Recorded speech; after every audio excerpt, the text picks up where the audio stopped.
I got started actually because my younger brother, he started a year before I did. And I was just always at his practices watching and kind of messing around. So the next year I decided I wanted to do it, and I've been in love with it ever since. I've always liked the challenge of it. And especially since I was one of the only girls around my age at that time in Colorado, it was definitely a challenge also having to compete around all the boys. Let's go. Right now I practice against all of the boys, and then I competed against boys up until my freshman year. My practices are pretty intense and it's pretty challenging because the boys don't go easy on me.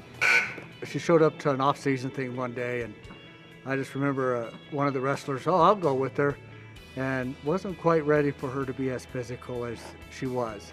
And just bounced his face right off the mat. And I was just, oh, you gotta be ready, guy. No boy wants to lose to a girl, especially with their dads and coaches behind them. That's one of their biggest goals, is just don't lose against a girl.